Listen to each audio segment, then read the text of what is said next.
Joe Rogan just turned on Trump. And it's not subtle. He's done playing along, and what pushed him over the edge is something even MAGA diehards should be questioning. Because when secret police in masks start dragging people into vans and the Trump team shrugs it off, that's when things get real dark. Before we get to Rogan, here's some context. So my question for you, Attorney General Bondi, is given the number of DOJ employees currently conducting immigration enforcement activities in support of DHS, how are you going to ensure that the safety of the public and the officers, if they continue to not follow required protocol to identify themselves as law enforcement?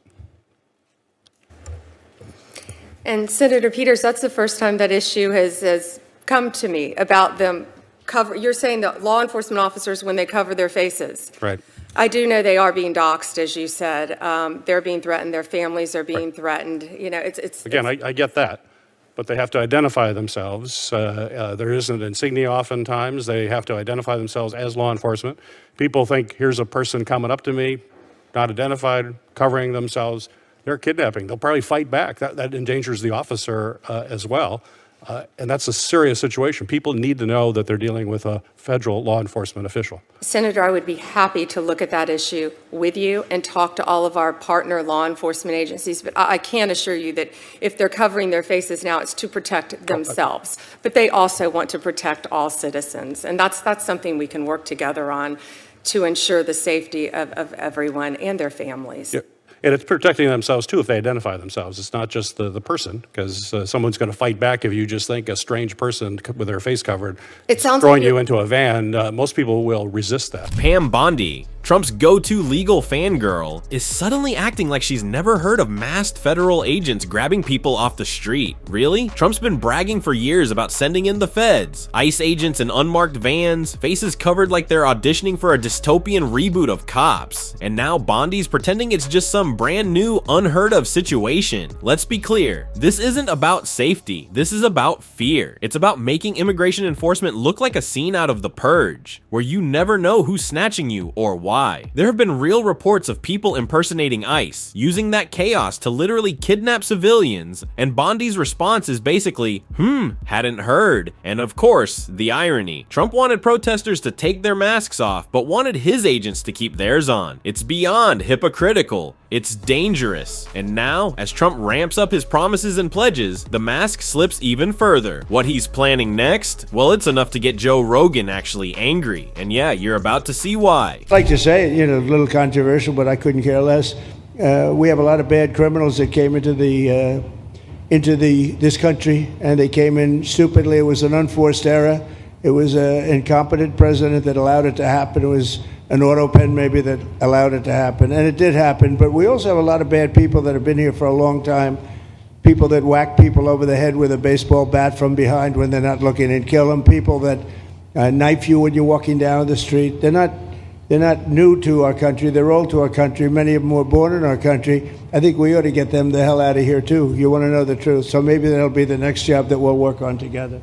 But I think getting them out, we forget about them. We had some bad accidents in New York, and they're not accidents. And there it is. Trump's latest plan. To deport U.S. citizens now? He's not just targeting undocumented immigrants anymore. Now it's anyone he decides is bad. No due process, no strategy, just vibes and vengeance. It's not immigration policy, it's a campaign stunt wrapped in fascist cosplay. And let's be honest, this isn't about keeping people safe. It's about feeding red meat to a base that wants punishment over policy. Trump gets to look tough while saying absolutely nothing of substance. And now, even Joe Rogan is fed up. Should have come sooner, but still. Watch this. Posture and things like that. But, what's happening now is, it's kind of disappointing.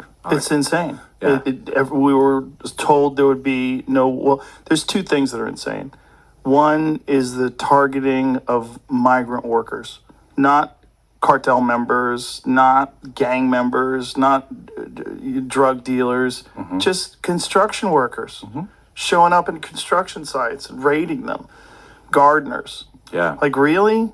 or Palestinian students. That clip comes straight from the Joe Rogan Experience, and honestly, he's right. Trump's immigration crackdown has devolved into something truly grotesque, not tough on crime, just random raids on workers with leaf blowers and kids in college dorms. But here's the part that really blows my mind. This is the signature Trump policy. Immigration is his whole brand. The "I'll build the wall, I'll deport the bad hombres" pitch was the cornerstone of his 2016 campaign. He says it's why he won, and now even Rogan, who's flirted with Trump's support more than once, is calling it sloppy, careless, and morally wrong. So here's the question: if Trump is botching his #1 priority, what makes anyone believe he's nailing the rest? The logic doesn't hold. Sure, he's ruining immigration, but I'm positive he's crushing it on healthcare, climate, foreign policy, the economy. Really? If Trump's big win is already a disaster, how broken must your brain be to still think everything else is somehow just fine? But that's the MAGA strategy. Don't look too hard, don't think too long, just follow the vibes. It's politics by bumper sticker. Many people are saying is all they need, because the moment they actually dig into the details, they'd see the rot, the lies, the corruption.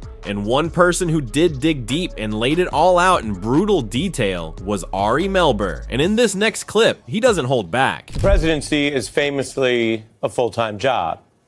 If you follow it, you know there's those shots they show from the 1st to the 4th year or the 8th year, how it ages people, the hard work, 24/7, the job follows you wherever you go. But in Donald Trump's case, he is moonlighting and clearly spending his time on other side hustles.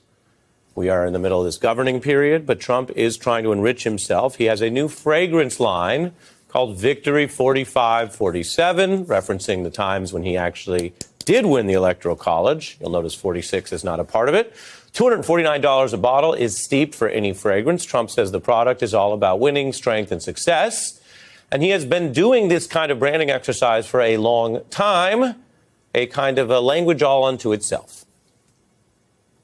When it comes to great stakes, I've just raised the stakes. My new game is Trump, the game. The God Bless the USA Bible. At Trump University, we teach success. That's what it's all about. That's the real deal. That's the real deal. Today, we're here to introduce Trump Mobile. We are announcing the launch of Trump Coins, a true symbol of American greatness. Ah yes, the presidency, once a demanding 24/7's responsibility, but for Trump, just another platform to hawk overpriced cologne and scam coins. While real presidents age from stress, Trump's out here bottling victory and selling it for $249 like he's QVC's final boss. This man turned the White House into a glorified merch booth, from Trump steaks to Trump Bibles to Trump coins. It's less public service, more pyramid scheme in a red tie. And the worst part, he's not done, because oh yes, Trump's got even more shady side hustles to show off. Is there any amount of wealth you can reach where you stop hawking things with your name on it? The sneakers, the watches, the Bibles, the guitars, steaks, gold phones, a educational program that was falsely sold as a university and led to tens of millions of dollars in settlements. That one actually crossed legal lines. Financial disclosures show that Trump has made tens of millions of dollars from these products, plus over $50 million alone in crypto, which he once derided as a scam run by scammers until he joined them. The meme coin that he has opens up many questions about conflicts of interest, red flags, because Trump has used that coin, more so than the cologne or this other stuff, to bring in people to evade campaign finance rules. The meme coin investors, including foreigners who want to control policy in the United States, get special access. Guests telling one reporter they attended with the intent of influencing Trump and financial regulations. It's unlike anything we've seen in history.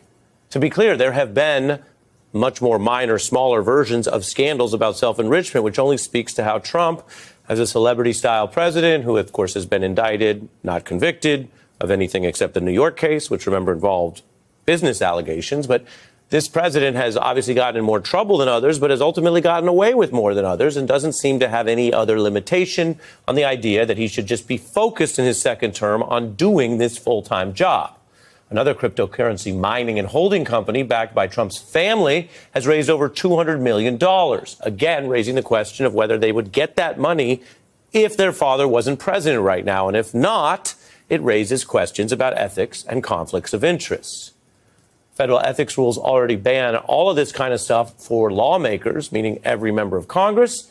They don't constrain a president as much, but no prior president has ever tried to enrich themselves this much this far. At this point, the only thing Trump hasn't stamped his name on is the Constitution, and give it time. Bibles, sneakers, cologne, crypto coins, scam universities, and now $200 million funneled into family-backed crypto firms. This isn't public service. It's a never-ending infomercial with nuclear codes, and the grift keeps growing. Meme coins allegedly used to sidestep campaign finance rules. Foreign investors buying influence with digital dog money. Trump didn't drain the swamp. He monetized it. And the only reason it hasn't collapsed under legal weight, because the rules don't fully apply to presidents like they do to Congress. And Trump is sprinting through that loophole like it's a business opportunity. And while he's technically only been convicted in New York, the sheer scale of this self-enrichment scandal makes Watergate look quaint. If you're fired up by this breakdown, like, subscribe and stay tuned. Because what we uncovered next, you're really not ready for it.